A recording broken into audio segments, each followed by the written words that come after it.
Hello and welcome to this special webinar on promoting active and healthy aging. The discussion around active aging is currently under the political and societal spotlight.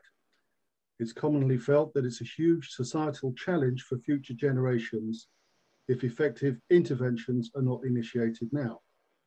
An older society doesn't only mean potentially higher health and social costs, but also a great modern achievement for extended life expectancy, which creates a new range of opportunities and challenges for Europe and the modern world.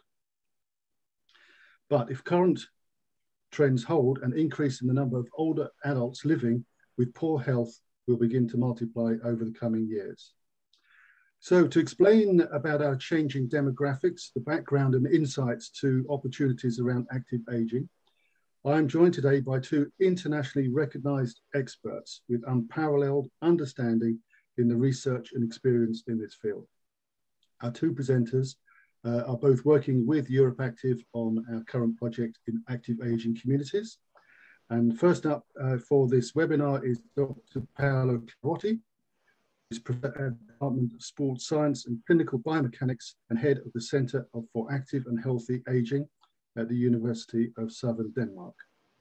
He's devoted a significant amount of his research to examining the effect of aging, the effects of being sedentary, diverse structured exercise regimes, and everyday physical activity on neuromuscular function, functional ability, and the risk of functional loss in older adults.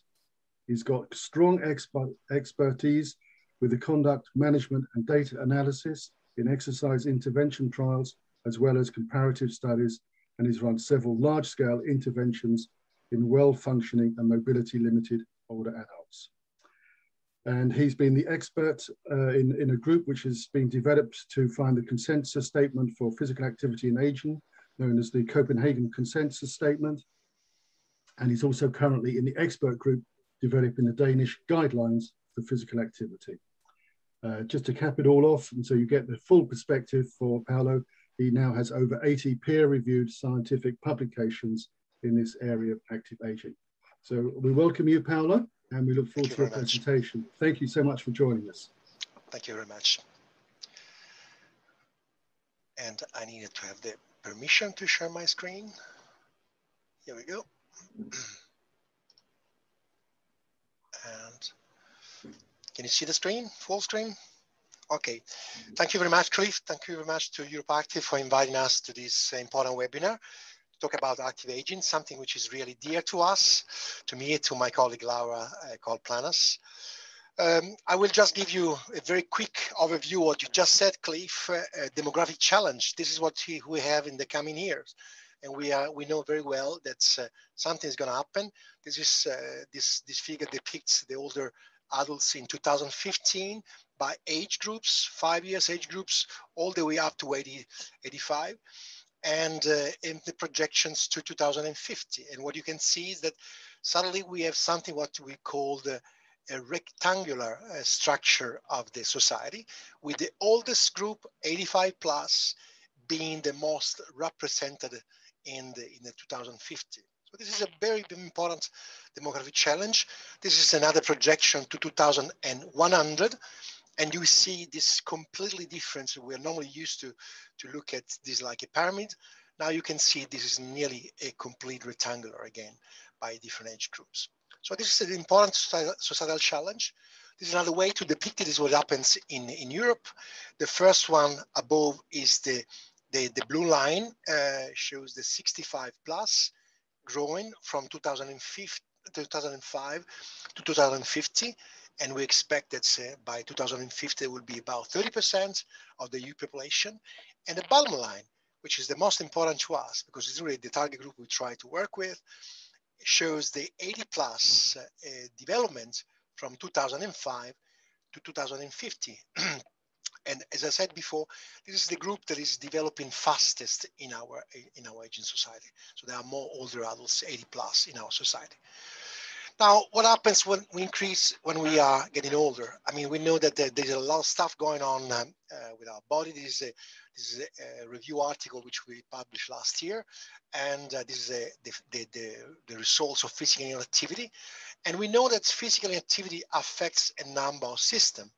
Okay, so if we're not physically active, we have a quite dramatic change in our neuromuscular system. Our muscle mass disappears. A dramatic change in the cardiovascular system. For example, our maximum oxygen uptake, VO2 max, declines. We have a change in the skeletal system. This is a typical picture of osteoporotic patients here. And we have a number of changes in the body composition. So there is more fat in our body, but also is more important where the fat is distributed, for example, close to important organs in the body. Now, all these changes come with a cost. And the cost of these changes are that we are less able to carry out our daily activity. So when we say here, poor physical function means that everything becomes more challenging. And there is a high risk of falls, disability dependency. And on the left side here, you see that there is an increase in healthcare costs and in what we call decrease in healthy life years. So the number of years that people are able to live without disability. On the right side, there is what older adults perceive. These consequences come with the cost of the quality of life. So all the changes we're discussing about have an effect on quality of life, depression, and loneliness. So there's it's a comprehensive overview of what happens with our when we get old here. Now, what happens if we are active during the day, during the week? This is a study published some years ago, which shows the number of hours per week when people are active and the effects on a number of important factors. In this case, are chronic conditions like mortality. This is not a chronic condition. This is a very important outcome, I would say. Diabetes, hip fracture, and so on. And what you see here at the bottom is the number of hours per week active and the effect, the risk. So the risk is reduced the more we are active. So if you're active, for example, 3 hours per week, we have a lower risk of diabetes, hip fractures, we have a lower risk of mortality and cardiovascular disease, coronary heart disease and stroke, and also there's an effect on depression and dementia. So we know this, that regular exercise is very important for older adults, in general for all population, but also specifically for older adults here. Now, and we have translated this into new guidelines, as you mentioned this, Cliff, and these guidelines are very important because there is a new knowledge, they are addressing new questions which can be implemented and maybe allow us to outreach a larger population. And this is the consensus we're discussing about here, and this is the new WHO guidelines. And again, if I see here, this is just a brief overview of what regular physical activity is effective on. There are a number of extremely important outcomes here. Now, one of the questions of these new guidelines, for example, these new knowledge guidelines that we knew before that we had to accumulate physical activity in bouts of 10 minutes at a time at least, or even more. And now we know that it doesn't really matter, for example, in case of mortality, it doesn't matter if we make 10 minutes at a time. This is very important knowledge, new knowledge, because it allows us to design exercise programs in a different way. So having more breaks, having more frequent, shorter intervals for exercise, for example. And this actually, it's in a way, it's kind of easier job for the trainers. This is what I want to try to sum up here, because it allows actually us not to push the people who are often reporting they are very tired when they do this kind of exercise in 10 minutes or more here. Now the question is that, yes, this is what we know, but what happens? Why are people still very much inactive?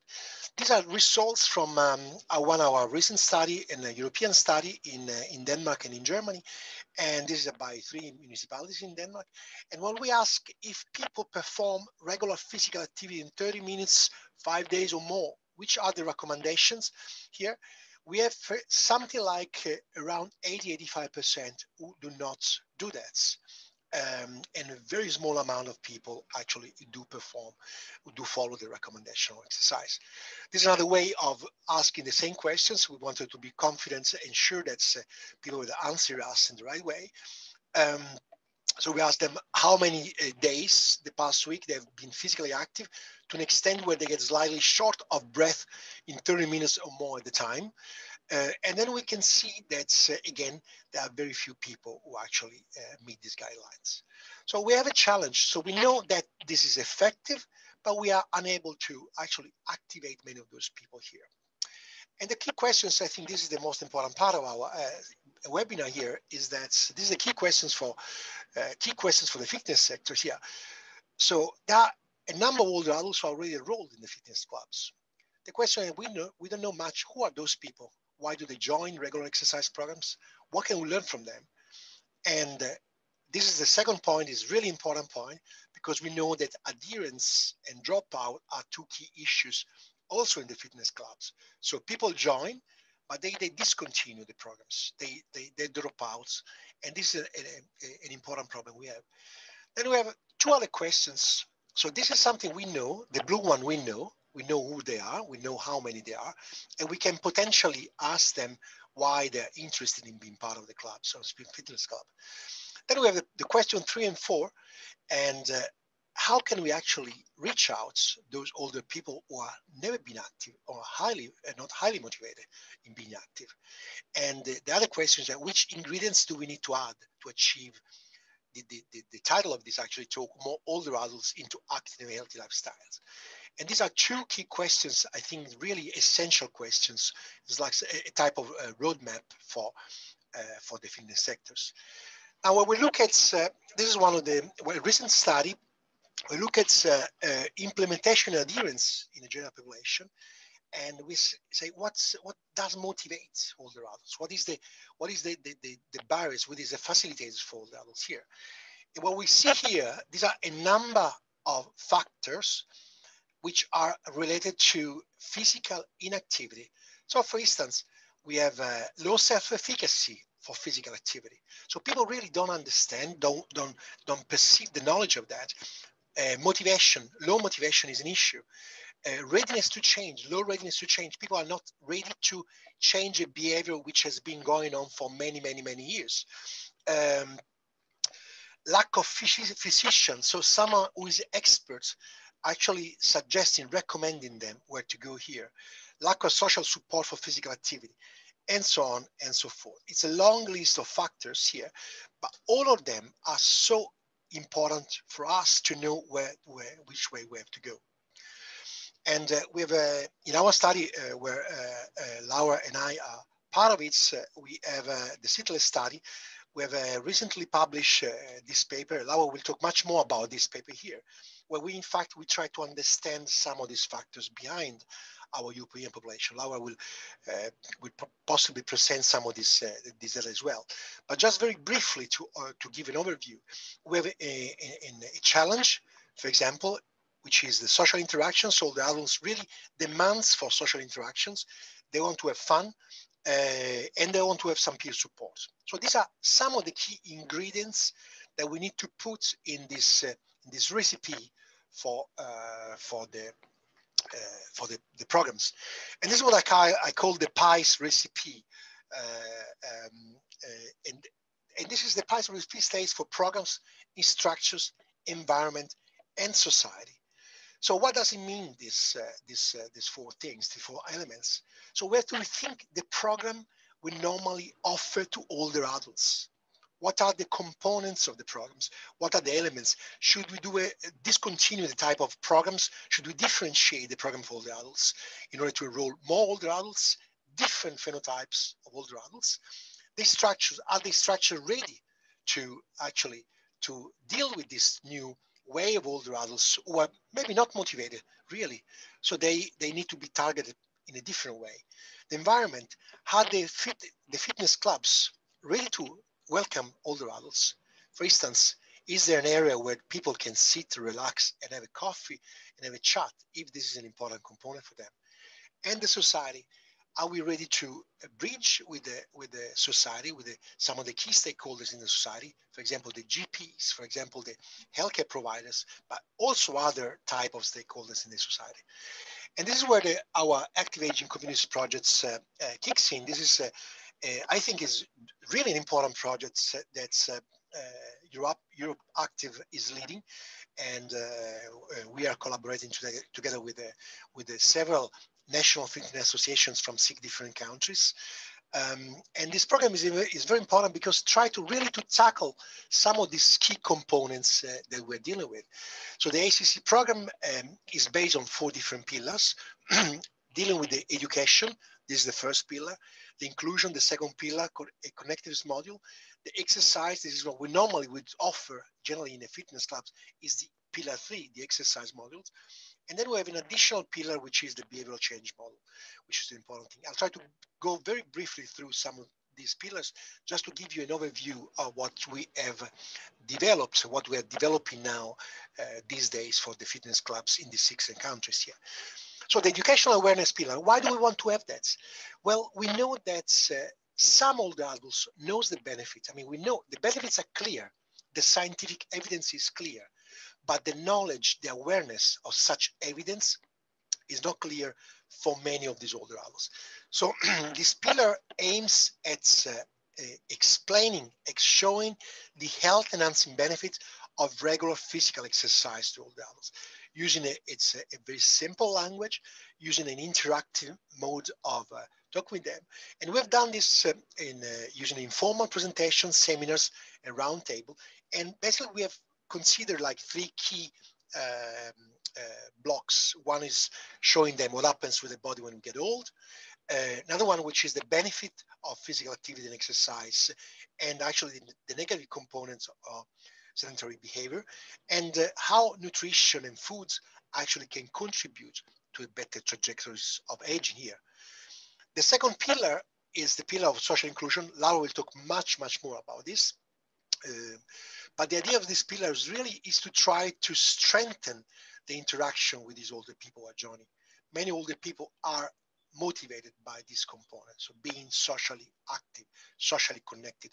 So we have designed a program incorporating some of these components, and we believe that this is one of the key aspects to incorporate in a fitness club to motivate people to join a program and actually maintain the membership in a club. The third pillar is an exercise module. So this is rather obvious for the fitness clubs, yet we're trying to develop this also with the other components. We try really to put focus on fun and enjoyment. So there are traditional exercise programs. Okay, so this is in this case, this is like using bars for some of the typical exercise, but also something which actually can generate fun and enjoyment in all that. So this is of course we try to adhere to all the recommendations in the exercise guidelines, but also to incorporate them in a different framework. And then we have the last pillar, which is very important to us. This is how we can create a permanent, a long-term, sustainable behavioral change in these people. So once they've joined the club, once they started exercising, how can we motivate them to stay in the program and continue to stay in the program here? In this case, we use some of the theories for this part here, but the whole concept is to use these theories to maintain, to initiate the program, but also to optimize the retention to the program. Now, the other question that's I told you before was about the instructors. So are the instructors ready for some of these changes here? And this is another Erasmus Plus project we ran, which was finished last year here. This is called Community Practice for Healthy Lifestyle, in which we piloted an important component. We tried to incorporate in the structures, in the education of the active aging trainers, some of these aspects that we are now implementing in the active aging communities projects. So we try to incorporate, for example, some components on motivational interview. So how can people support older adults in this behavioral change? How can they motivate them if they are not motivated? How can they understand where they stand in terms of readiness to change and so on? So this is what we tried. We educate a number of fitness instructors with the active aging training with these extra components here. But really the idea was to have these professionals which could be used in different contexts. In the public health sector, of course, in the private sectors, and maybe combine these two things. So when you have a public healthcare sector, which recommend to someone who is inactive, who has a condition, chronic condition, and so on, to be physically active, and they send them to a gym, to a fitness club, the person receiving this person here, these older adults here, actually he or she is ready to actually receive them in the right way. And the other question which we're really interested in, it was in developing some new models, business models, new sustainable, innovative models, where we could in fact collaborate with the private sectors, with some of this public healthcare sector. So this is really an important aspect, I believe, for the fitness sector here. And of course, this is increasing the employability for the fitness professional, also in the kidney health area here. I will go very through here. If I'm running out of time, so if I should conclude out of this talk, what is my take-home message for here? I think we have a great opportunity for the fitness sector. There's a very empty space between the healthcare sector and the recreational sector, which need to be actually occupied by someone. So there are many people are considering rehabilitations or as the healthcare sector, and when we have a recreational component here. But there is something in between, which is really a large sector to be filled in. And this is really important here. I think we need to develop a more tailored outreach. So how can we develop these programs which are more tailored to these older adults? These are different type of programs. We have to think about, for example, social components, which are far more important, maybe just for the health enhancing aspect here. Again, diversify the program. What do older people wish? So when we have a fitness club, it only offers a training facility. If you want to open the market to older adults, probably they need to think about what is really the demand of these older adults here. And then the other question, the last point, is that to create a connection with the stakeholders with other stakeholders. And this is really, I think, is an important question, because this connection will eventually allow to create innovative, effective business models. And this was my take-home message. So this is the PIS concept idea. I recommend you to consider this point here. Thank you very much. Well, no, thank you, Paolo, very much for taking the lid off this subject. I think it's quite revealing just how much evidence and understanding we have around active aging, and also the insights you've given to work which is currently going on or has just recently been completed by the fitness sector. There's a lot going on there, and as the baby boomer generation comes into this 65 plus category, as your graph earlier on in your presentation showed, there are going to be increasing numbers of older adults who have disposable income and they have the time. So what is it, the extra ingredients we need to just get them across the line to come in? What are the interventions here? So thank you, Paolo, for that. And I'm very pleased you gave a mention to not only the active aging trainer standards, this is the extra essential skills that a fitness trainer needs to be able to work with the older population groups, but also our active aging communities project. And that is ongoing work. We're going to give you a web link a little bit later on in this presentation. So Paolo, thank you for that. And I think you really emphasized the importance of regular exercise for older adults. But now we're joined by our second presenter, Dr. Laura Col-Plananes from Foundation on Health and Aging at the University of Autónoma de Barcelona. I hope I got reasonably accurate pronunciation there, Laura. Your area of research is about aging, but specifically regarding the psychosocial aspects of aging, such as loneliness and the need for social support. We're also delighted that Laura is part of our active aging project. She's one of our independent external experts who is giving us that expertise and oversight to make sure we get the maximum from our project. So Laura, over to you. Thank you so much for joining us this morning.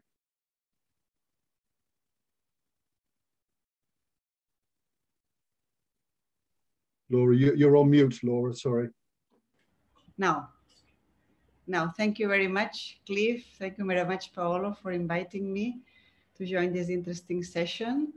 So I will complement some of the aspects that Paolo was already presenting. The title I put on my presentation is Loneliness, Social Support and Participation in Older People, and where is the space for physical activity in this. So the idea is that we know that loneliness is related with worse health, and on the other way, social support and social participation is related with less loneliness and with better health.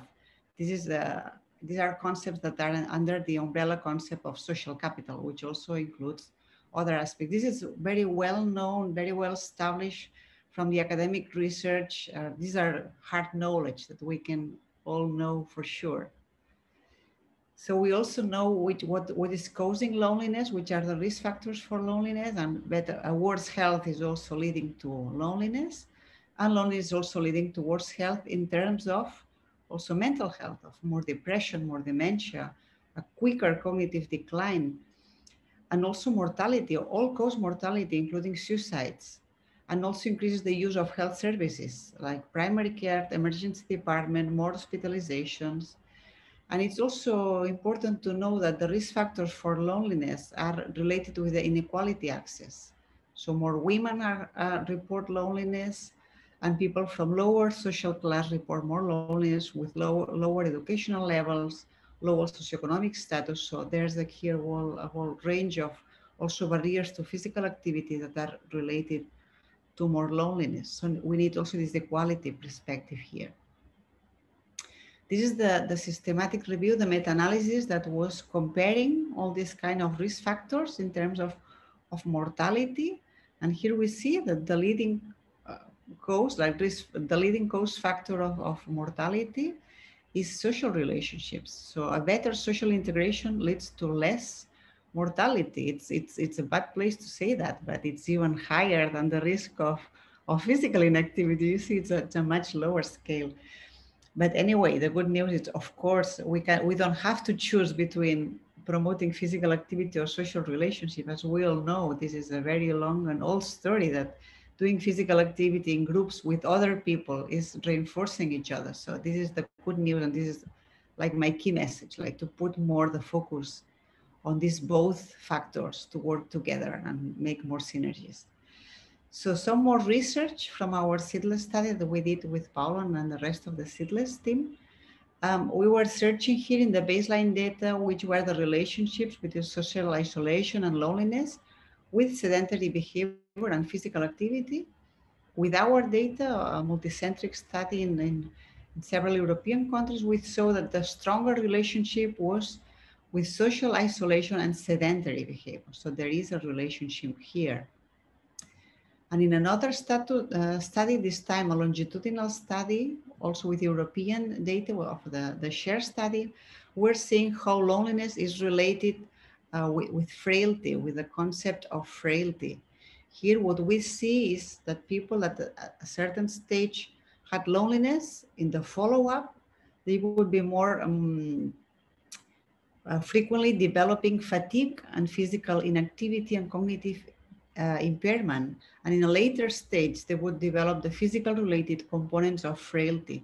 So we have seen that first, loneliness affects the more psychosocial and behavioral components of frailty, and later on the physical related components. And as you know, physical activity is the biggest treatment against frailty to develop disability. And also I have to mention loneliness is a risk factor for health and for mortality and is related to frailty, but it's even more important to say loneliness, it's about losing the meaning of life. So when we battle loneliness, we are trying that this life is worth living for them. This is the feeling that the person has. So it's beyond health and beyond health resources. Yeah, so it's about the meaning of life and making this life worthy. So I think this is a study that is showing how people without any chronic disease and no end stage disease want to die because they feel lonely or useless and unneeded. So here is also a role of physical activity to contribute. Although for sure loneliness is related with biological factors, with cognitive factors, with how is the personality, with developmental factors of our childhood, and as I told you about existential factors, there is also a role for the network. How is the social network around people? Which are the situational factors? In which culture you live? In Spain, for instance, we have higher levels of loneliness than in Denmark, as example. And the Eastern countries have also even higher levels of loneliness. So there's a cultural factor as well. Although we know it is a complex phenomenon, academic research so far has focused on tackling the psychological aspects of loneliness in an individual level or from a social and collective position. And I will talk more about this social and collective way of tackling loneliness because the one I feel more comfortable, the one I'm researching, and also the one that fits much more with physical activity, I think. So from this individual perspective, there's even people looking for pharmacological treatments against loneliness, although it's not a mental disease, or like psychological therapies like social cognitive restructuring to address loneliness. But as I told you, we move now towards this idea of whether promoting social capital, social support, social participation would be a way to decrease loneliness. The bad news is that so far we don't have evidence, very clear and robust evidence that this way works. We have single, very promising evidence, but we haven't so many studies so far to say this works. We know the way, exactly the way how to promote social support to decrease loneliness. And there are thousands of diversity of interventions, from volunteers to group interventions to professionals, individual, in group, in pairs, with peers. So intergenerational, a wide range of interventions, and still not the final word of how to intervene successfully. These are some of our experience, how we have been seeing, how can we link people that feels lonely with each other, so creating peer support, and also involve them in the community set, so the spaces they have in their community to be active, to do physical activity, but also memory training, and to do whatever, or to get involved in the neighborhood. So we have those experiences. Also, this experience was brought to a larger clinical trial to involve aspects like self-care, and also like setting goals to have a better well-being, and also put in the place to reduce health inequalities as well. And we had also promising results with this study, seeing mainly mental health benefits of this kind of actions. These are also some of these activities we have evaluated in this project, were also included in the active aging communities, that the project that Paolo and Cliff were mentioning just before. What has happened with COVID? With the pandemic, some things have changed. Let's see where we move towards the next coming months and years. But so far we have seen that, of course, social support is always better for health. This buffer stress is always better for health. But suddenly social interaction, social participation was dangerous for health. And we had here the role of technology, keeping this way to be still social interacting, to keep some kind of social participation, and to receive also social support. And also suddenly isolation, being socially, physically distant, was protecting our health. But for sure, this has brought also a lot of loneliness and a lot of suffering and dying alone, mainly in the first wave of COVID. So this is the new situation during the pandemic. We know it's changing with the vaccination and all the changes. But so we are here facing a specific way now of tackling loneliness and reaching physical activity again after the pandemic. So far, physical activity has had as a spotlight like fitness, lumbar physical function.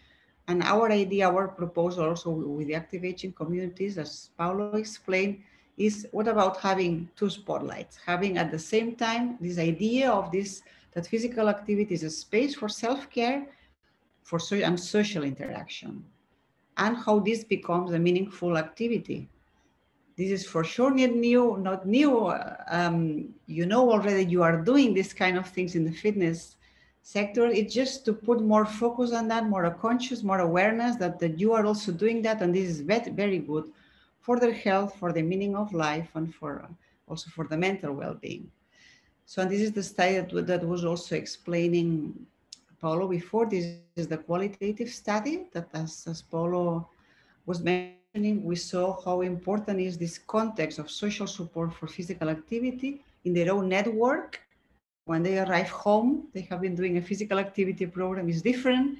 If your husband says, very well done, now I come with you for a walk, or he says, what are you doing there? You are spending your time doing nothing.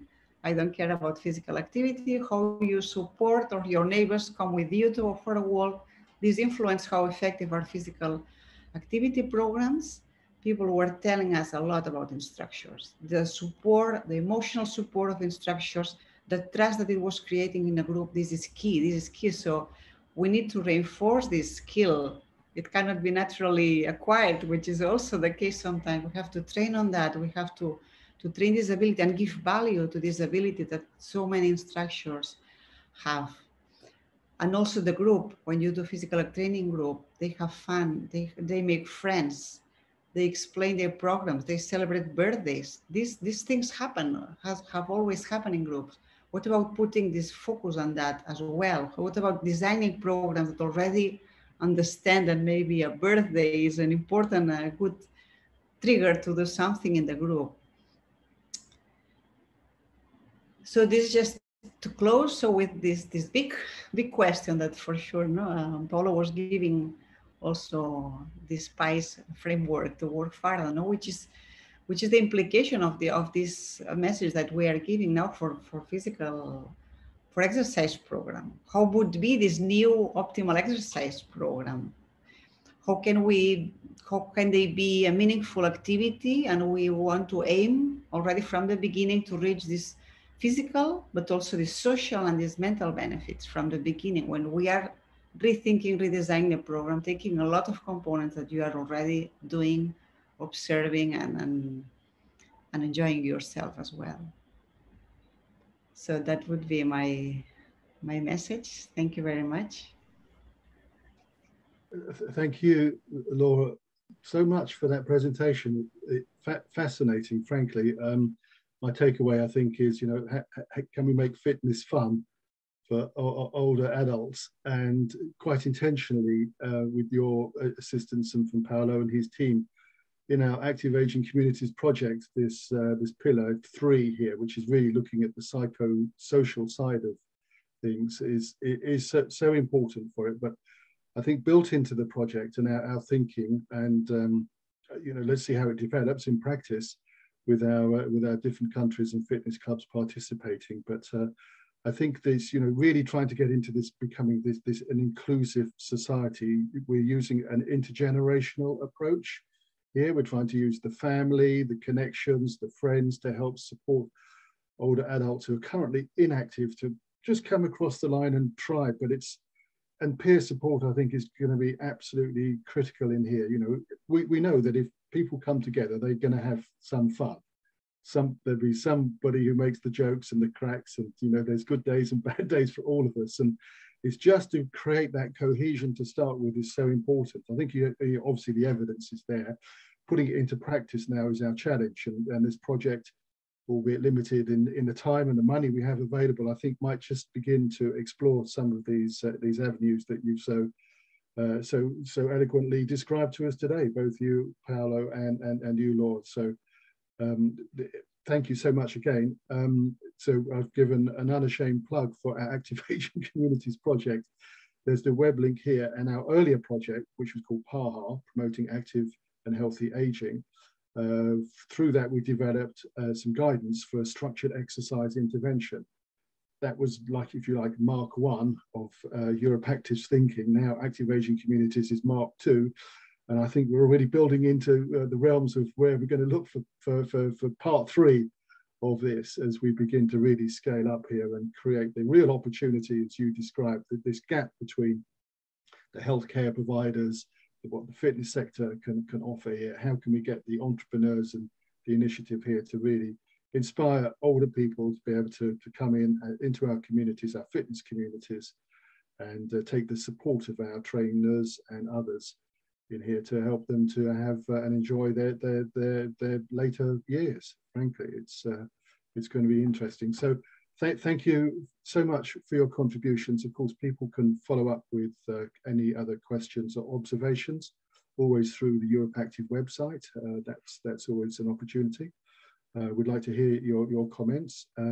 This webinar is part of a series which is building up to our European Health and Fitness Forum, which will take place in November in Cologne, physically, we sincerely hope. The EHFF is sponsored by these organisations who are members of our President's Council for Suppliers. So we're very grateful for their support and commitment into making these opportunities of these webinars to begin to bring to you, the wider community, people who are interested, this insight into the importance of active and healthy aging. So we thank you very much for tuning in and listening. And thank you again, Paolo and Laura, for that. Make sure you register for EHFF 2021 through our website. Thanks very much. Thank you very much, Cliff. Thank you, Laura.